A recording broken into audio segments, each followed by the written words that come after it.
Il y a une forte mobilisation populaire. Vous attendiez, je crois, entre 2000 et 2500 délégués statutaires, en tout cas selon les chiffres qui ont été donnés par Radio France Internationale. Mais on a observé comme une sorte de marée humaine sur le site de la Convention. Certains parlent de 7000 personnes qui sont rendues à cette Convention.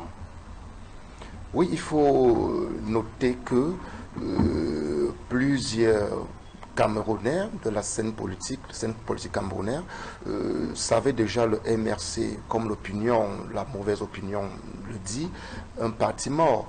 Alors, depuis hier à 17h, puisque c'est à 17h que les militants ont commencé à aller vers le palais des congrès, d'autant plus que cette salle que nous avons louée depuis un an était toujours occupée par les parlementaires. Bon, on a donc constaté qu'il y a une forte affluence, une forte mobilisation des délégations venant de l'extrême nord, venant du nord, venant de la Damawa, venant des 10 régions administratives du Cameroun, qui se sont regroupés, n'est-ce pas, au niveau du palais des congrès. Nous avons, le MRC a prévu une délégation de 2000 personnes. Ça, en fait, c'est des militants statutaires, des délégués statutaires qui ont droit de vote, qui doivent assister aux travaux. Mais cette mobilisation est allée au-delà de ces chiffres-là. Ce qui explique effectivement, ce qui vient contredire la rumeur de la démobilisation ou bien de la mort du MRC, la mort imaginée ou imaginaire du MRC. Je voudrais dire que la mobilisation est très forte. Je voulais dire que jusque-là, toute la nuit, nous avons travaillé. Toutes les étapes qui ont été prévues, nous les avons amorcées avec tact. Les élections ont eu lieu à partir de 3 h du matin. Le dépouillement a eu lieu à partir de 6 h du matin. Et les résultats ont été disponibles automatiquement. C'est le moment de déclarer ici que le président sortant, avec sa liste, a été reconduit pratiquement à 99%, parce que sur les 2000 votants, il n'y a eu que 7 à 9 bulletins nuls dans des urnes claires et transparentes qui étaient devant tous les délégués. 99% a donc été le score de la liste conduite par le professeur Maurice Kamto, avec ses 5 vice-présidents que nous connaissons d'avant, c'est-à-dire Mamadou Mota de l'extrême nord, Tyrian Balbin Noa du centre, Maître Sim du littoral. Il y a 2 autres vice-présidents, le nord-ouest et le nord Cameroun, ainsi que le secrétaire général Maître Christopher Ndong, qui a été reconduit. Donc c'est un succès, c'est une marque de confiance, c'est un signe. Alors avant de revenir sur ce sujet, il y a un congrès qui est en train de se tenir, le bureau a été mis en place, la suite c'est quoi? Après les événements d'hier nuit, cet après-midi, il y a la suite, c'est-à-dire la réception des diplomates, la réception des invités. Il y a pas moins de 22 partis politiques qui sont invités et qui sont même déjà en train d'arriver à là où je vous parle. Il y a d'autres invités particuliers qui ont été conviés au terme pendant cette cérémonie. Donc il y a pas mal de discours qui seront tenus.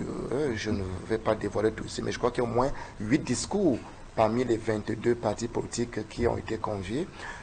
Donc, au terme de tout ce ballet, nous allons clôturer, n'est-ce pas, la 3e convention. Et la suite dépendra donc du bureau qui a été élu, dont le président national, de voir comment est-ce qu'il peut regarnir le directoire national, les conseils spéciaux, les secrétaires nationaux. C'est son calendrier, il va manager, on va voir.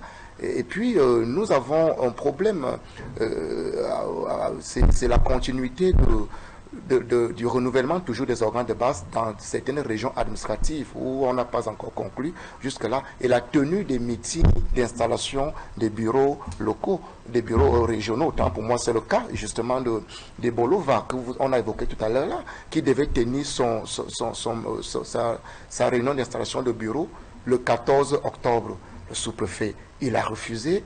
Le 10 novembre 2023, bien entendu, le sous-préfet n'a pas voulu. Bolova 2e. C'est pour cela qu'il faut poser la question de savoir ce débat, enfin certains panélistes sont passés là-dessus, pour demander si le Sud sera pris en captivité. Comment est-ce que la concurrence politique, comment est-ce que le multipartisme qui est bien ancré dans d'autres régions au Cameroun, fait problème dans le Sud. Il ne faut pas que les populations du Sud, c'est plus d'1,8 million habitants dans le Sud, soient comme dans une bouteille, parce qu'il y a le zèle de certains sous-préfets, de certaines autorités administratives. Il faut que la concurrence politique s'investisse partout, y compris dans le Sud. Il faut que la concurrence, le multipartisme soit vécu partout. Je crois qu'on a besoin d'une démocratie qui a mûri. On a besoin vraiment que les enjeux de 2025 puissent être ouverts ici, et là, du nord au sud, de l'est à l'ouest. Moi, ça me tient au cœur parce que je suis du sud. Je ne vois pas pourquoi est-ce que nous n'aurons pas la liberté d'adhérer à des formations politiques qui ne cèdent pas à certaines élites qui font pression aux autorités administratives.